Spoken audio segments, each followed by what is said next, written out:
Organização e gestão por processo. Subtítulo: Objetivos de aprendizagem. Levar o participante a compreender a conexão entre os trabalhos desenvolvidos em um órgão, o cumprimento de sua missão organizacional e a implementação das políticas públicas a que se vincula.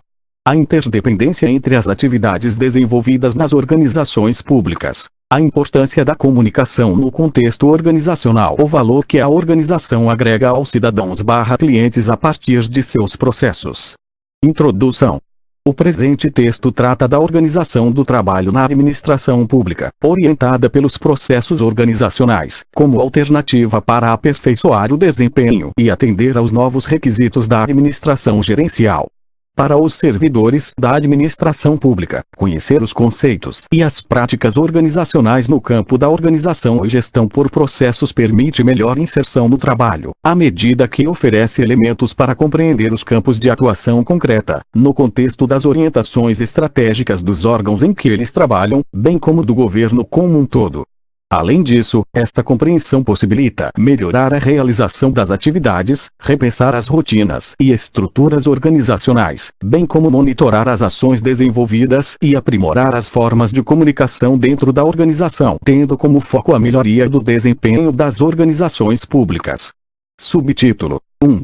As escolhas estratégicas nas organizações públicas. A estruturação da administração pública altera-se em decorrência das necessidades apresentadas pela sociedade e das prioridades estabelecidas pelo governo para seu atendimento. A distribuição das responsabilidades entre secretarias e outros órgãos da administração direta e indireta busca garantir o cumprimento das políticas públicas nos diversos campos da vida social. Nesse contexto, cabe aos dirigentes das organizações públicas implementar as políticas públicas sob as quais atuam, realizando escolhas estratégicas, conforme o nível de estruturação das organizações públicas, a capacidade de ação organizacional, a disponibilidade de recursos, as demandas da sociedade no seu campo de ação. Página 2. As propostas existentes para a implementação das políticas públicas. Para que a organização pública atue articulando suas diversas ações e garantindo os melhores resultados, é importante que sua estrutura seja permeada de decisões estratégicas e que toda a estrutura organizacional acompanhe estas decisões.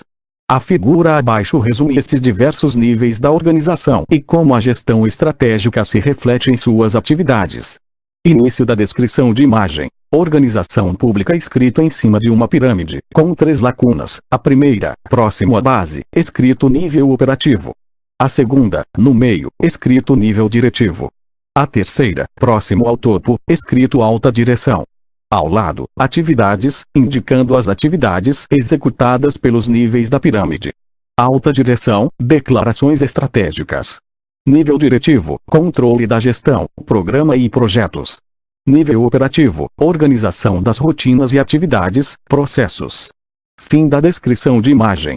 A gestão estratégica, que está no nível do planejamento estratégico, é um processo que deve ser desencadeado pela alta administração, porém compartilhado com os demais níveis de gerência, no sentido de buscar o envolvimento e o comprometimento de todos para o planejamento, organização, execução, acompanhamento e correção de rumos, quando necessário. É um processo macro e essencial na condução das organizações, marcadas pela turbulência e instabilidade. Hoje, a única certeza é a incerteza e, portanto, a necessidade contínua de mudanças, muitas vezes radicais. Nesse contexto, não é possível gerir com sucesso, com base em regras sólidas, estáveis e duradouras, políticas históricas ou simples extrapolações das tendências atuais. Ao contrário, é preciso olhar para o futuro, definir objetivos estratégicos e as perspectivas sociopolíticas, econômicas, tecnológicas, legais e culturais. O segundo nível incorpora elementos da implementação das diretrizes definidas em nível estratégico. Ou seja, é no segundo nível que as ações começam a tomar forma e ser colocadas em prática. É ali que vemos a gestão de programas e projetos e, como ferramentas importantes, estão os sistemas públicos de planejamento e de orçamento, bem como os projetos estruturantes e prioritários de governo. Página 5. Já no terceiro nível estão inseridas as rotinas da organização. É onde vemos os processos, as atividades cotidianas e as organizações funcionando e colocando em prática suas ações. A gestão estratégica pressupõe que toda a organização esteja alinhada em busca dos mesmos objetivos ou condições para a implementação das políticas públicas. Ela ajuda a estruturar a identidade da organização, a compreensão de quem a organização é, de quem deseja ser no futuro e sua posição em relação ao ambiente onde está inserida. Assim, a gestão estratégica deve permear todas as escolhas da organização, estejam elas em nível estratégico, diretivo ou operacional. O conceito de gestão estratégica ainda define o conjunto de decisões fundamentais que irão determinar o desempenho e o futuro da organização. Essas decisões são também denominadas de declarações estratégicas e compõem, basicamente, a missão, a visão, os valores, os objetivos estratégicos e as competências da organização. A missão das organizações funciona como sua identidade e orienta as decisões e as ações de todas as unidades e pessoas do órgão, constituindo uma referência clara ao comportamento necessário para alcançar o futuro desejado. A missão corresponde a um conjunto de definições relativas às características, ao futuro desejado e aos valores que as organizações devem gerar para a sociedade e os cidadãos. Embora para muitos gestores essas definições pareçam claras, nem sempre são compartilhadas por todos os servidores. Muitas situações de trabalho nas organizações públicas indicam a necessidade de disseminar a missão. Isso porque o trabalho nas organizações muitas vezes requer que as pessoas se concentrem em suas responsabilidades e rotinas de maneira intensa, acabando por gerar um distanciamento entre o que eu faço e qual é o resultado que a organização deve produzir. A fragmentação do trabalho em departamentos, com responsabilidades específicas, dificulta que as pessoas percebam a organização como um todo, gerando forte valorização de áreas específicas, em detrimento da compreensão do elo existente entre todas as atividades do órgão e sua relevância para o resultado final. Além disso, a imersão nas atividades cotidianas propicia entre muitos servidores uma crença de que a perpetuação das práticas atuais é suficiente para alcançar os resultados esperados. Essas situações têm consequências perversas para as organizações públicas, para as pessoas que nelas trabalham e, principalmente, para a sociedade. A definição da missão possibilita romper com situações inibidoras da reflexão sobre o futuro, construir visões amplas e aglutinadoras dos servidores públicos e dos atores externos quanto à finalidade do órgão público. A missão consiste na declaração da razão de ser da organização, que denota sua singularidade em relação às outras organizações, e explicita o que faz, para quem faz, para que faz e como faz, considerando a demanda, clientes, tecnologia e valor agregado que lhes são colocados. A demanda deve permitir explicitar as expectativas da sociedade quanto à atuação da organização e seus resultados e as razões pelas quais os cidadãos ou organizações podem dirigir-se ao órgão. A identificação dos clientes, no caso da administração pública, deve ser compreendida a partir de duas vertentes. A primeira envolve definir a relação do órgão com a sociedade e os cidadãos. E a segunda requer a identificação de segmentos da população que mantém relação direta com o órgão, a partir da necessidade de determinado serviço. É importante salientar que a administração pública, por meio de seus órgãos, possui diversos tipos de relacionamentos com os cidadãos, podendo estar voltada à garantia da infraestrutura necessária para a vida em sociedade, como por exemplo na disponibilização de vias públicas. Página 6. Prestação de serviços diretos, como no caso do fornecimento de energia elétrica, garantido pelas concessionárias. Prestação de serviços públicos, como educação e saúde. Controle estatal necessário para a vida em sociedade, como a segurança pública e a regulação de atividades econômicas. A tecnologia significa a forma de realizar um trabalho, embora muitas vezes o termo seja reduzido aos equipamentos tecnológicos que possibilitam as operações nas organizações. Descrever a tecnologia significa discutir como a organização chega ao seu resultado e os instrumentos que utiliza para tanto. Entretanto, é comum confundir um instrumento específico, que requer grande esforço do órgão, e a visão ampla de como se executa o trabalho. A agregação de valor envolve duas dimensões: a alteração do status, condição/situação, da pessoa, a partir do serviço ou produto da organização, a sustentabilidade da organização, por meio do reconhecimento de sua relevância pela sociedade e pelo governo. Na administração pública, a agregação de valor deve atender às duas dimensões citadas, sob o risco de distorcer o papel sociopolítico da organização. Podem-se compreender melhor essas dimensões ao refletir-se sobre um exemplo prático. Ao realizar um parto, utilizando a cesariana como alternativa, o médico agrega valor para a mãe, que tinha expectativas quanto ao nascimento de seu filho com saúde. Entretanto, talvez da perspectiva da saúde pública, o parto normal deveria ter sido priorizado. Dessa forma, caso a cesariana não tenha tido justificativas específicas, não houve agregação de valor a partir do serviço médico, para a sustentabilidade da organização. A partir das definições de demanda, clientes, tecnologia e agregação de valor, é possível elaborar uma frase em que fica explícita a razão de ser da organização, bem como sua singularidade. A missão de uma organização pode ser alterada no decorrer do tempo, devido a novas tecnologias que possibilitam tratamentos diferenciados para o atendimento da demanda, ou até mesmo pela alteração dos valores que orientam o campo em que atua a organização. Portanto, missões devem ser continuamente revistas, por meio de um processo de discussão amplo entre os atores envolvidos. Além de ter clareza sobre qual é sua missão institucional, sua razão de ser, a instituição precisa definir, em um horizonte de médio, aproximadamente 5 anos, ou talvez longo, 10 anos ou mais, prazos, onde e como a organização deverá estar no futuro. Trata-se de orientar o caminho para a instituição, e essa visão também precisa ser compartilhada com os que nela trabalhavam e com a sociedade. Assim, o segundo elemento da gestão estratégica é a definição da visão de futuro da organização, que indica seu rumo ou norte. É a declaração de quem ela quer ser e onde pretende estar no futuro. A definição de visão precisa considerar a análise de cenários, como exercício de possibilidades do ambiente no qual a instituição atua no presente ou atuará no futuro. Embora tenha em conta o futuro, a visão da organização precisa ser atingível, ou seja, precisa ter em conta as condições necessárias para o alcance dos resultados. O terceiro elemento da gestão estratégica é dos valores da organização, que devem nortear todas as decisões e ações das organizações. Eles são elementos abstratos, mas que estão por trás das escolhas e do funcionamento das organizações, norteando como ela deve, ou não, agir. Valores representam um referencial abstrato da natureza moral da conduta humana. São reflexos das expectativas culturais de um grupo ou da sociedade sobre como os seus membros devem comportar-se. Representam fatores impulsionadores. Página 7. As declarações estratégicas também pressupõem na construção dos chamados objetivos estratégicos. Eles são as prioridades da organização, tendo em vista sua missão, visão e valores. Englobam os objetivos finalísticos da organização como um todo ou de suas unidades organizacionais. É a partir da definição dos objetivos estratégicos que podem ser construídos os planos de ação e metas da organização.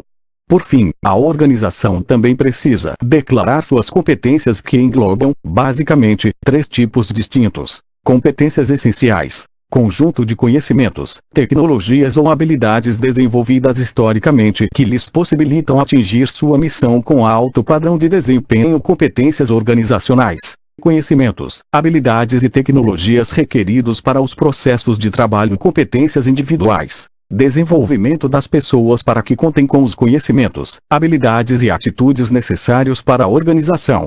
Subtítulo 2. A organização dos trabalhos por processos. Para cumprir suas missões, as organizações públicas desenvolvem conjuntos de atividades interrelacionadas que recebem insumos, transformando-os, de acordo com uma lógica pré-estabelecida e com a agregação de valor, em produtos-serviços para responder às necessidades dos clientes/cidadãos.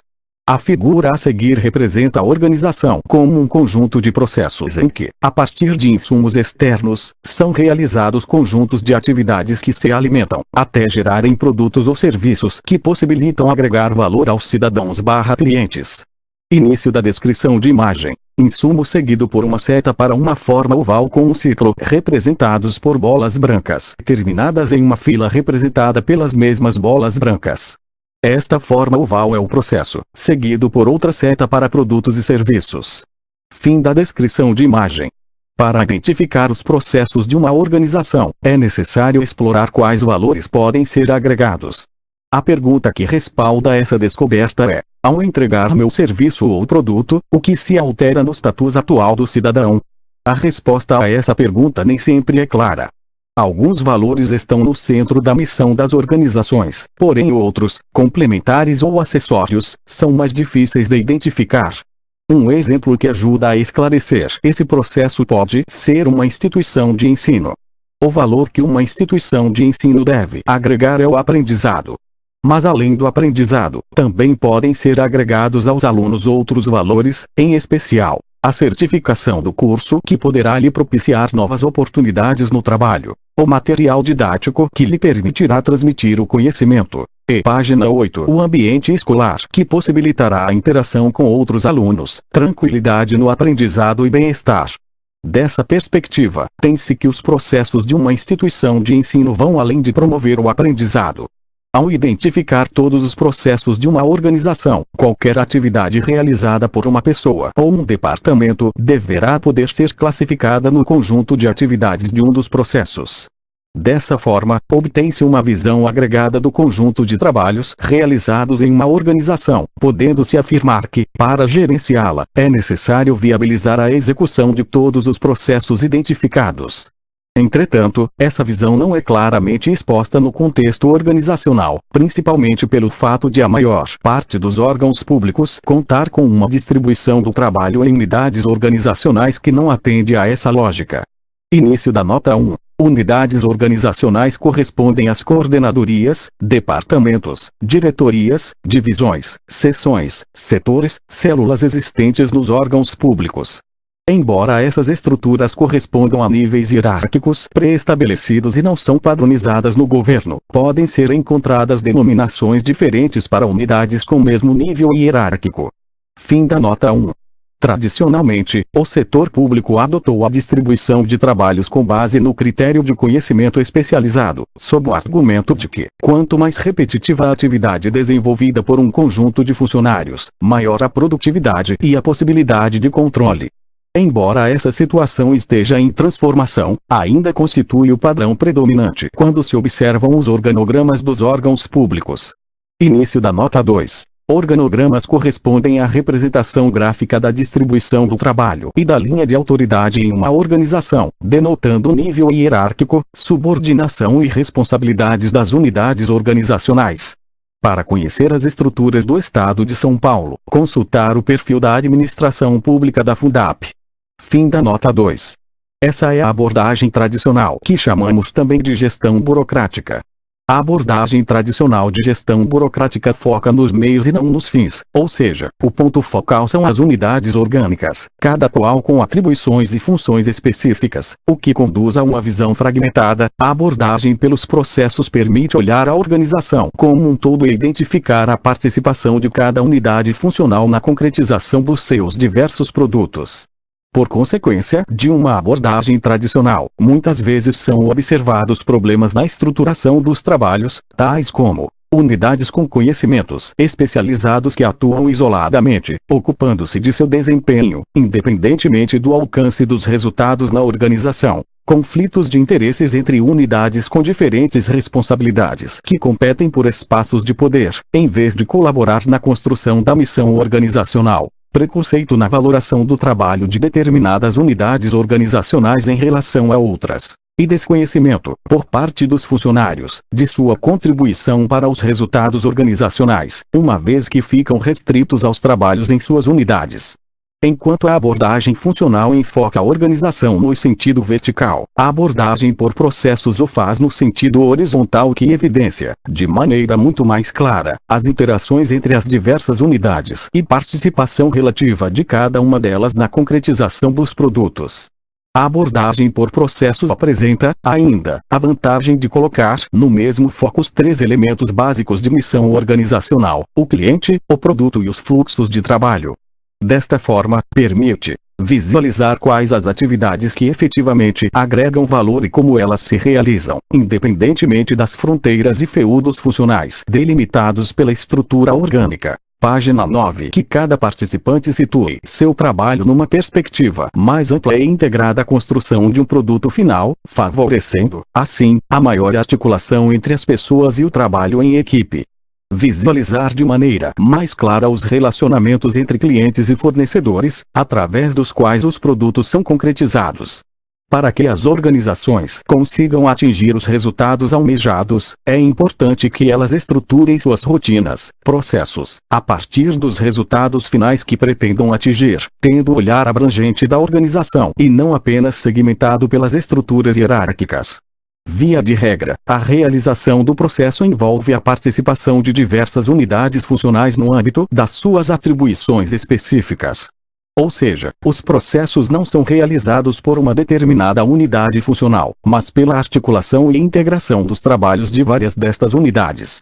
É esta característica que contrapõe a visualização da organização por processos à sua visualização funcional, que centra o foco nas unidades orgânicas. Ao visualizar a organização dessa forma, evidencia-se que, para chegar a serviços ou produtos, há uma cadeia de processos que vão sucessivamente transformando os insumos, ou seja, agregando-lhes valor a cada etapa. Alguns processos estão diretamente relacionados com a transformação do insumo em serviço ou produto e, portanto, com a geração de valor para os clientes. Estes são denominados processos de negócio ou processos finalísticos. Outros têm por objetivo dar o suporte necessário para que os processos de negócio possam ocorrer. São denominados processos de apoio ou processos de suporte. Por exemplo, a prestação de atendimento médico ao cliente prestado por uma unidade de saúde é um processo finalístico, ao passo que a gestão dos recursos humanos desta mesma unidade é um processo de suporte. A visão da organização por processos permite olhar as organizações pelos processos por elas desenvolvidos e não pela sua estrutura orgânica. A organização por processos contribui ainda para solucionar diversos problemas das estruturas hierárquicas da organização, à medida que possibilita identificar a relação entre o trabalho de cada unidade e de cada pessoa, com o valor a ser agregado pela organização. Isso porque os processos atravessam as unidades organizacionais. A figura a seguir representa o organograma de uma organização, com suas áreas funcionais atuando isoladamente, com muros entre elas. Início da descrição de imagem. Uma seta no sentido da esquerda para a direita sobre 3 paredes, sobre um fluxograma.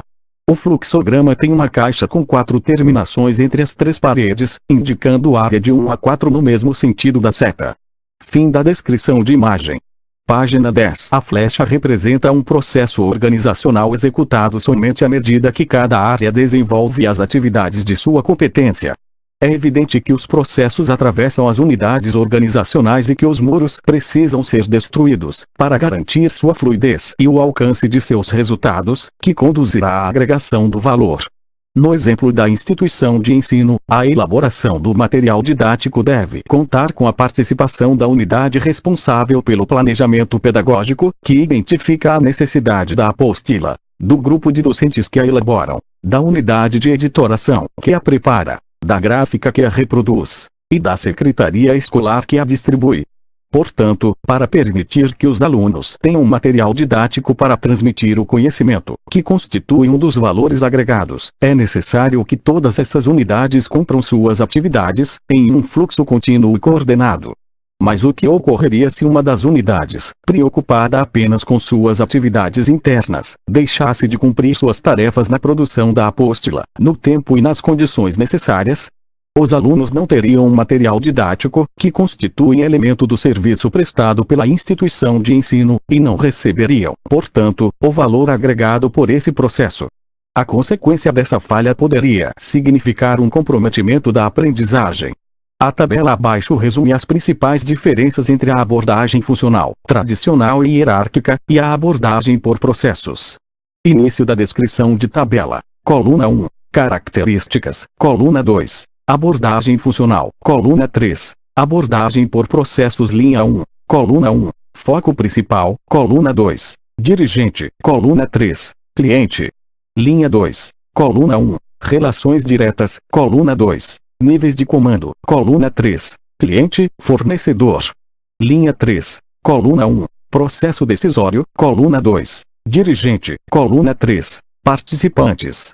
Linha 4. Coluna 1. Direção das decisões. Coluna 2. Via hierárquica. Coluna 3. Via processos. Linha 5. Coluna 1. Estilo gerencial. Coluna 2. Centralizado. Coluna 3. Participativo. Linha 6. Coluna 1. Visão da organização. Coluna 2. Parcial. Coluna 3. Total. Linha 7. Coluna 1. Responsabilidade. Coluna 2. Centrada. Coluna 3. Compartilhada. Fim da descrição de tabela. Mudar de uma estrutura funcional para uma gestão por processos implica em atribuir responsabilidades pelo andamento de cada processo a um gerente de processos, minimizar deslocamentos de pessoas e transferência de material, organizando atividades por processos e não por funções, agrupar atividades com equipes multifuncionais, diminuir gasto de energia com uso de tecnologia de informação. A adoção de uma abordagem por processos garante que a organização tenha uma visão do todo e que as ações sejam, de fato, articuladas em torno do alcance das estratégias desenhadas.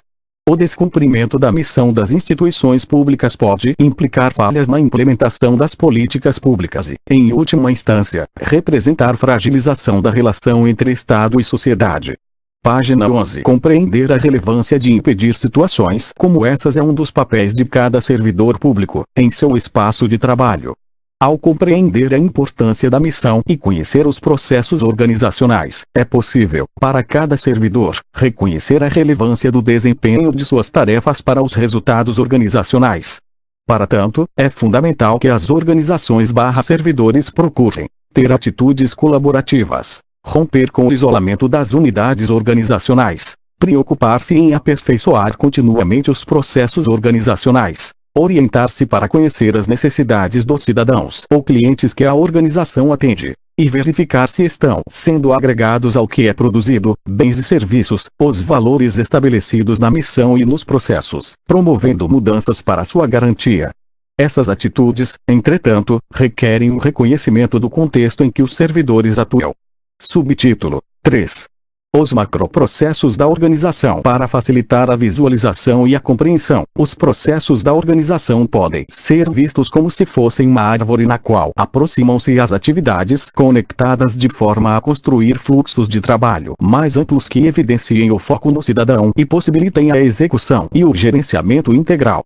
A figura abaixo demonstra como podemos entender as organizações enquanto árvores, compreendendo a conexão entre as diversas ações de forma horizontal e ascendente. Início da descrição de imagem. Pirâmide amarela, no topo, macroprocessos, abrindo para um fluxograma com 3 terminações. Esse segundo bloco são processos. A primeira terminação indo para mais 2 linhas, e a última terminação abrindo para mais 3 linhas. Este bloco se trata de subprocessos. A primeira terminação ligada a mais 3 terminações e a última para outras 3. Este último bloco se trata das atividades. Fim da descrição de imagem.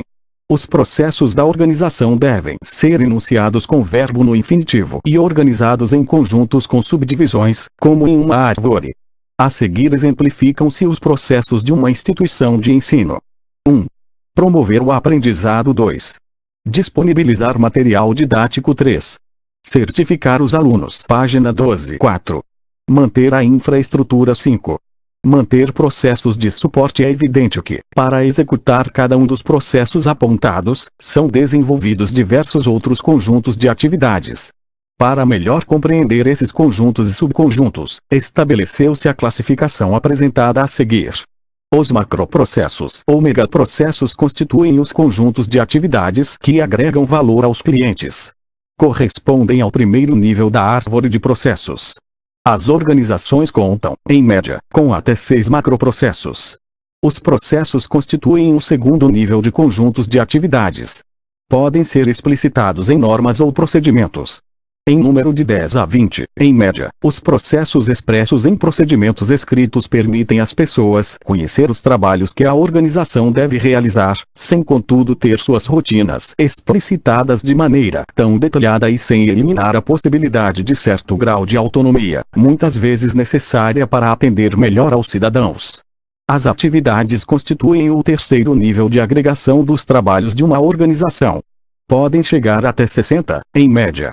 Considerando os objetivos da análise organizacional por processos, tornar clara a cadeia de valor e facilitar o entrelaçamento dos processos, necessário ao alcance do resultado final. Não é recomendável detalhar os trabalhos da organização além desse nível, sob o risco de recair na fragmentação do trabalho, o que restringe a capacidade de os servidores tomarem decisões e visualizarem o todo. A figura que segue apresenta esta classificação. Início da classificação. Macroprocessos. Até 6 valores agregados processos. De 10 a 20 normas e procedimentos atividades. Até 60. Fim da classificação. O objetivo dessa classificação é aproximar as atividades conectadas, de modo a construir fluxos de trabalho mais amplos, evidenciar o foco nos clientes e possibilitar a execução e o gerenciamento integral por parte dos envolvidos. Subtítulo 4. O ambiente de atuação do servidor público. O ambiente de atuação de toda e qualquer organização sofre influências de fatores econômicos, tecnológicos, políticos e culturais, que chegam até o mercado de bens e serviços por meio de múltiplos fluxos de comunicação, comunicação de massa, arte e expressão, universo científico profissional e universo político-jurídico. Os efeitos desses fatores alteram tanto as expectativas do cidadão como a ação dos servidores no contexto dos órgãos públicos. Nesse sentido, compreender o ambiente externo e interno da organização favorece o posicionamento dos servidores nas diversas situações de trabalho e propicia atitudes que podem levar ao cumprimento da missão organizacional. Para acompanhar e atualizar o contexto de atuação externo à organização, podem ser adotadas vias formais e informais. Os contatos e articulações dos servidores públicos com suas interfaces externas, especialistas do mercado, imprensa, fornecedores, parceiros, outros órgãos e esferas de governo, permitem captar uma série de informações sobre fatos, tendências e mudanças. Página 13. Além disso, formalmente, a participação em eventos, feiras, fóruns e seminários, por exemplo, e o conhecimento de publicações especializadas e da mídia em geral permitem entender o ambiente em que a organização está atuando.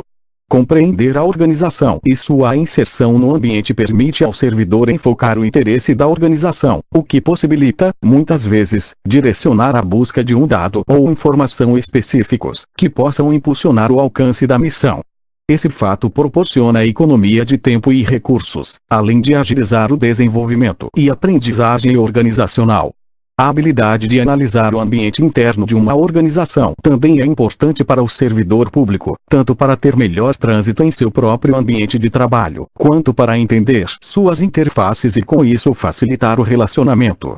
Podem-se relacionar 3 categorias de fatores que influenciam o ambiente interno de uma organização: culturais, sociais e pessoais.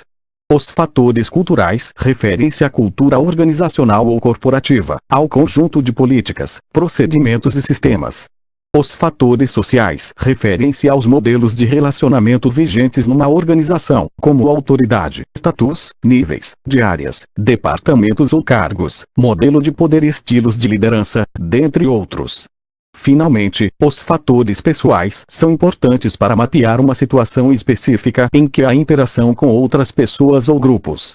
Nesse caso, entram em cena a personalidade e as características individuais, como atividades, cargos, idade e autoconceito. Os fatores culturais, sociais e pessoais são importantes para analisar a sociedade em geral e uma organização. Nem todos os servidores percebem seu espaço de atuação na organização da mesma maneira. Cultura e classe social influenciam as necessidades e expectativas do servidor e dos cidadãos. Do mesmo modo, fatores sociais como grupos de referência, papéis e posições sociais, ou ainda fatores pessoais como idade, grau de instrução e estilo de vida, atividades, interesses e opiniões, também interferem nessa percepção da organização. Ao ingressar em uma organização, é necessário reconhecer seu ambiente interno e identificar os mecanismos para manter-se atualizado em relação ao ambiente externo. As informações decorrentes da análise do ambiente contribuem para que o servidor possa manter uma postura ativa no que se refere ao seu desempenho profissional, às suas relações interpessoais no trabalho e à sua contribuição nos processos e no alcance da missão organizacional. A partir das múltiplas interações dinâmicas que podem ser estabelecidas no contexto interno e externo, é possível que cada servidor atue como agente de mudança, contribuindo para aproximar cada vez mais as organizações públicas da sociedade. Subtítulo 5. Monitoramento do desempenho organizacional. Todas as organizações devem construir uma visão de futuro. Essa visão decorre da reflexão sobre a visão externa, resultado que se pretende obter se a organização executar bem sua missão, e a visão interna, como estará a organização no horizonte de tempo estratégico, em termos de novas competências e novas áreas de atuação. A visão de futuro das organizações indica o rumo, sinaliza o que a organização deseja ser e projeta expectativas para determinado horizonte de tempo, apontando a distância entre a situação atual e a desejada. As organizações devem também definir objetivos estratégicos, que são orientadores de atuação, na medida em que expressam as prioridades da organização, tendo em vista a missão e a visão de futuro declarada. Embora orientem os padrões de ação, os objetivos estratégicos não expressam atividades a serem implementadas. Página 14. Por isso, devem ser desmembrados em metas e planos de ação passíveis de monitoramento. As metas correspondem à quantificação da melhoria desejada pela organização, expressa pelo valor específico que se deseja atingir em determinado período de tempo. Os planos de ação constituem as tarefas a serem realizadas, para as quais são definidos os responsáveis pela execução e pelo gerenciamento, bem como os recursos necessários e os prazos. Para metas e planos de ação podem ser estabelecidos indicadores de desempenho, ou seja, expressões numéricas que refletem determinada realidade. Os indicadores podem desvendar diferentes aspectos: eficácia, medida das metas físicas atingidas para determinado projeto, atividade, operação especial ou conjunto das ações de um programa em relação ao previsto, eficiência, medida da relação entre os recursos efetivamente utilizados para a realização da meta, atividade ou programa, e os padrões estabelecidos, qualidade, em conformidade com as especificações, ou seja, medida entre a especificação do serviço/produto, ou processo de produção, e o efetivamente realizado, produtividade, medida da quantidade de serviços ou produtos obtidos por unidade de insumo utilizado em sua geração, ou relação entre a saída de serviços ou produtos e a entrada de recursos, mão de obra, capital, matéria-prima, insumos, em determinado programa. Efetividade, medida do impacto que a ação causou na melhoria da qualidade de vida da população. A construção de indicadores de desempenho para metas e planos de ação, estabelecidos a partir de objetivos estratégicos, permite monitorar o quanto a organização está se aproximando da visão de futuro declarada. A construção de indicadores de desempenho pressupõe definir a nomenclatura, a qual deve ilustrar a variável que se está mensurando, os dados a serem monitorados, com a respectiva atribuição de status ou escala a ser aplicada, a periodicidade de captação dos dados e do indicador, a fórmula que representa o indicador e seu método de cálculo, o padrão de desempenho que se deseja para o indicador ou a referência desejada, as metas para o período a ser analisado, que deverão estar em concordância com os objetivos estratégicos, a forma de apresentação do indicador. Embora a utilização de indicadores não esteja disseminada na administração pública, defini-los é um processo simples, a não ser quando se trata de indicadores setoriais com complexas definições conceituais, mecanismos de coleta de dados e métodos de cálculo. Um dos critérios fundamentais para a escolha adequada dos indicadores, a serem usados no processo de formulação, execução, monitoramento e avaliação de ações, programas e projetos, é a análise de seus atributos. A aderência dos indicadores a um conjunto de propriedades desejáveis justifica e legitima sua produção e sua utilização.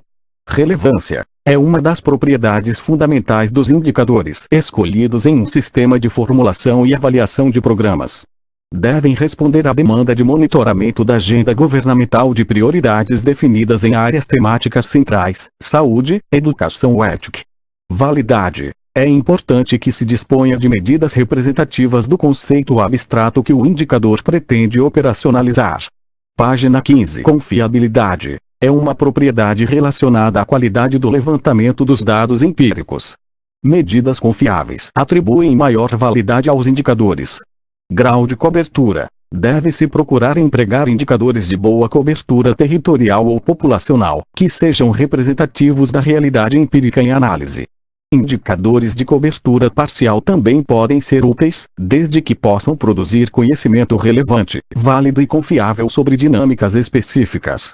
Sensibilidade. É importante dispor de medidas capazes de refletir mudanças relativas às ações previstas nos programas, e que possibilitem avaliar rapidamente os efeitos de uma determinada intervenção. Especificidade. É necessário utilizar medidas que possam refletir alterações estritamente ligadas às mudanças relacionadas à dimensão de interesse. Inteligibilidade. Recomenda-se que os procedimentos metodológicos e critérios adotados para a construção dos indicadores sejam explicitados de forma clara e objetiva. Esse é um atributo fundamental para garantir transparência no uso programático do indicador. Comunicabilidade. Um bom indicador deve ser facilmente compreendido para que possa ser legitimado tecnicamente e auxilie na implementação de programas.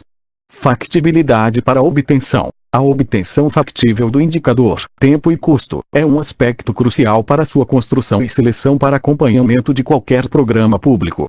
Periodicidade na atualização. A periodicidade com que o indicador pode ser atualizado é importante para que se possa acompanhar a mudança social, avaliar o efeito de programas implementados e corrigir eventuais distorções de implantação. É fundamental que o indicador seja disponibilizado em tempo eficaz para permitir a tomada de decisões pertinentes.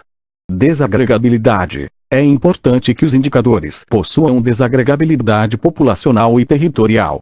Deve ser possível construir indicadores referidos à população-alvo dos programas, a espaços geográficos reduzidos, a grupos sociodemográficos ou a grupos vulneráveis específicos. Historicidade. É uma característica relacionada à comparabilidade dos indicadores, o que possibilita a inferência de tendências, como também a avaliação dos efeitos de programas implementados. O ideal é que as cifras, em diferentes pontos temporais, sejam compatíveis, do ponto de vista conceitual, e tenham confiabilidade similar. Em uma perspectiva aplicada, é raro dispor de indicadores que se constituam com todas estas propriedades. O importante é que sua escolha seja fundamentada em uma avaliação crítica e consistente de suas propriedades, tendo em vista que é fundamental garantir a validade dos indicadores utilizados, a confiabilidade das medidas calculadas, e a sua transparência metodológica. Subtítulo 6. Comunicação institucional. A comunicação exerce, no atual cenário, importante papel no estabelecimento de canais efetivos de integração dos diversos setores de uma organização. Para delinear o papel da comunicação organizacional, 3 pontos da temática serão abordados: a comunicação organizacional, conceitos e definições, a comunicação e o contexto organizacional, os desafios da comunicação organizacional. Página 16. Título: Comunicação, conceito, processo e contexto organizacional. O Dicionário de Relações Públicas apresenta a seguinte definição: analisando a origem da palavra comunicação, etimologicamente, deriva do verbo latino comunicare, que significa tornar comum. Para Peruzolo, comunicação é diálogo e partilha. A convivência social é um modelo de se comunicar, pois ela é a respiração de uma sociedade, é um processo de influências. Início da nota 2. Trecho retirado do sítio www.comunicacaoempresarial.com.br/rev3 artigo força e outros.htm.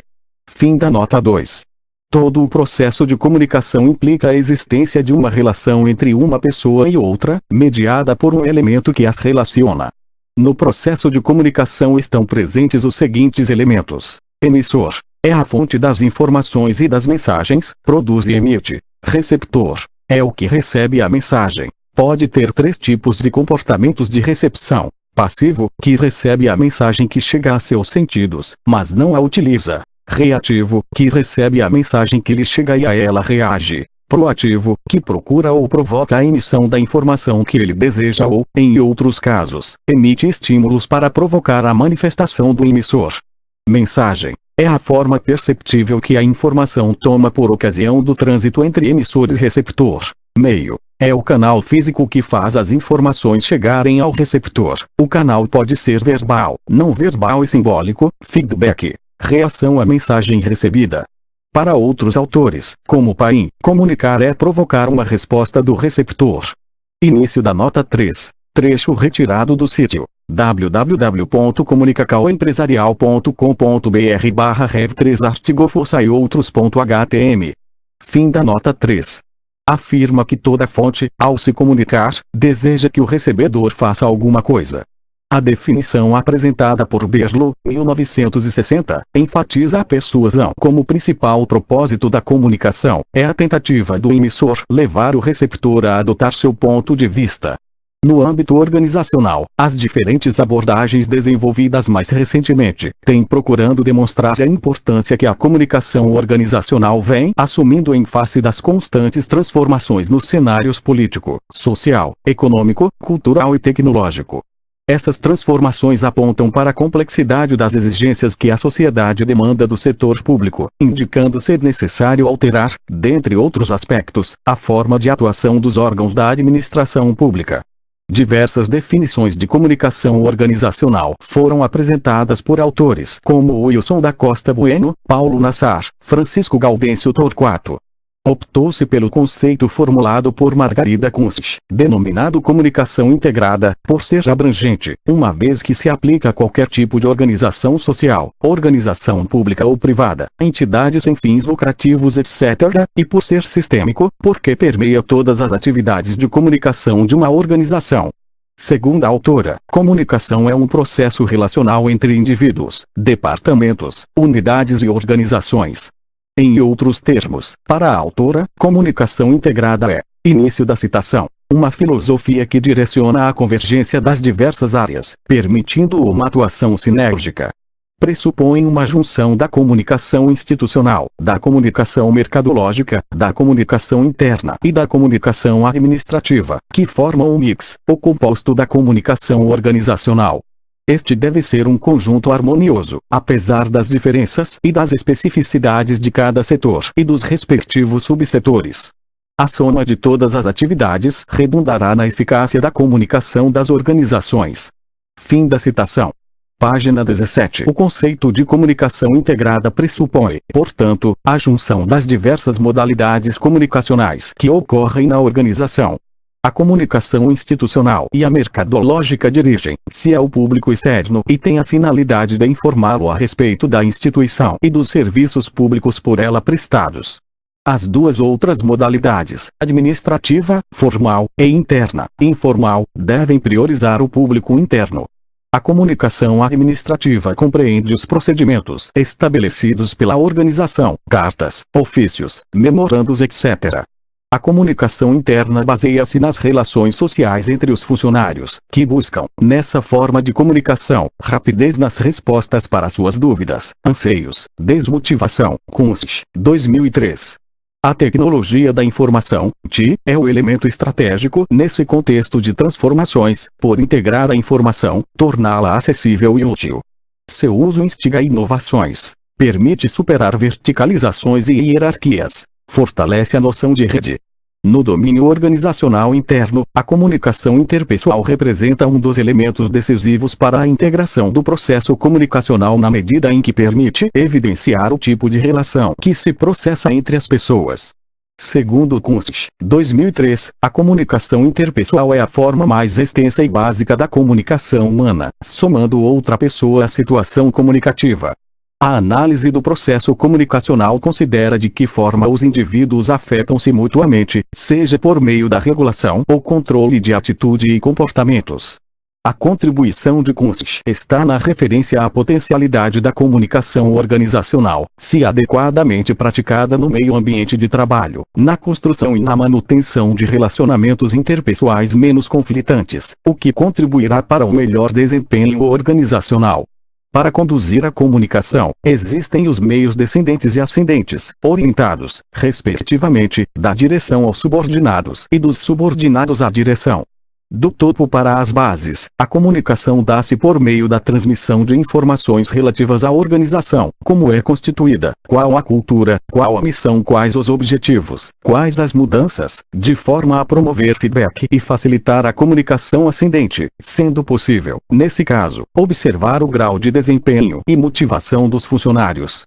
Somam-se a esses dois meios a comunicação transversal, entre setores do mesmo nível hierárquico, que objetiva promover o trabalho conjunto para um funcionamento adequado da organização.